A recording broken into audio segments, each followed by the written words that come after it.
Okay, hello. My name is Keren Perla. I'm the director of the Alberta CoLab, experiment sponsored by the Department of Energy, and I'm here today to talk to you about how this little group is changing the way that we look at government and how government is looking at energy. So, first, a little bit about myself. I am an immigrant from a country where snow and winter do not exist. I have 3 academic degrees, one in comparative literature, one in classical Greek and Latin, and another in cultural studies. I am gluten-free. My time with the GOA is spent largely on social policy, and I'm an amateur artist, as you can see by my self-portrait, which has been photoshopped a little bit. None of this screams energy. I'm arguably a very, very unusual choice for a director of the CoLab, an initiative run out of a ministry responsible for oil sands, electricity, and royalties. I'm not really supposed to be here, and yet here I am. And here is where I work. The CoLab is a room deep in the heart of Petroleum Plaza, a room made up of whiteboards and glass, where people are expected to draw on walls, imagine things in 3D, and embrace performance, all to give form to ideas that didn't exist until after they entered the room. And this is who I work with. Like myself, the CoLab team isn't quite your typical mix of individuals that you'd expect to see in the halls of energy. Their resumes are all different, and they don't quite make sense for energy-specific work. But this enables the team and its members to play the unusual roles required of us to help large organizations think and act very differently in non-traditional ways, in non-threatening ways. The roles of professor, schemer, artist, jester, socialite, and of course, ninja. And these roles help us employ creativity and play in order to engage very serious and sensitive topics and issues. They help us disrupt the usual organizational routines of debating the same old solutions. And instead, we use these roles to help diverse groups come together to build on each other's ideas that disturb and challenge the status quo. Another unusual thing about Alberta CoLab is that although it sits in the Department of Energy, the range of our work is wide.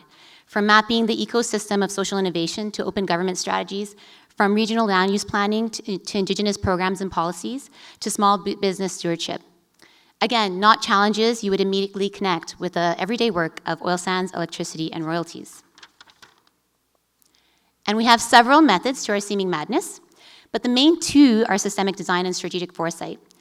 And rather than trying to understand energy by reducing it down to its simplest components, we use systemic design to help us connect and embrace the complexity of the energy system and to see how everything fits together. And foresight gets us away from trying to predict the future, because as we all know, there's no facts about the future. Instead, it helps us imagine a range of possibilities, a range to help us explore how today's problems and issues might evolve and change over time. And so for many, what I've described is probably a lot of weirdness, and yet in the end, it isn't weirdness that you get, it's actually something quite cool and needed. Because when you combine all these things, the space, the team, and the approach, what you get is the ability to situate Alberta's natural resources and the energy they produce within a broader system. You get the ability to wrap collective thinking around how different today's energy will look in a couple decades, a future undoubtedly different from business as usual, and a way to force the rapid evolution of seemingly wacky ideas into options for impact and change. But why do this? Very quickly, this is what an energy conversation can often look like. The usual suspects, energy experts, the big players, key representatives, all with set ideas and solutions gathered around a table to discuss the economics and structures that have come together to create today's energy system.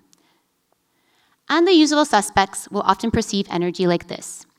It is arguably our standard perspective, our predominant view, a view of energy grounded in an economic lens, showing energy resources as a value chain from source to sink. But energy is a complex space, impacted by extreme perspectives, where extreme events are likely. And so as good as that is, the usual suspects will only still give us a certain range of perspectives and possibility about energy. But if we were to incorporate the diversity of views, behaviors, and decisions we know are playing out in the energy system today, then the distribution may actually look something like this. What this means is that standards really don't tell us very much. The system is bounded by a broader range of extremes, which provide a broader sense of what is actually possible. So if we want to design solutions that have real impact, we need to engage the edges, because it is at the edges where we gain a deeper understanding about what's new and emerging that may take our energy system in a very different direction. Things that energy policy may need to anticipate. Things like lower for longer oil prices, modular network generation, the crossroads of automation and artificial intelligence, accelerating battery timelines, circular economies, leapfrogging communities, and meanings of prosperity beyond GDP. And so for the CoLab, creating a clearer view of energy in Alberta means adding, not taking away, complexity, and then giving those who wouldn't normally come together in this type of exploration a way to navigate through it. And while systemic design and foresight are our business as unusual approach for energy policy and strategy, the work itself can take many forms. It can look like a series of interconnected lenses and frames, all used to understand energy from across the province as seen from a market's environmental, social, technological, and systems perspective. It can look like a game where you play out what would you do if the energy transition hit tomorrow.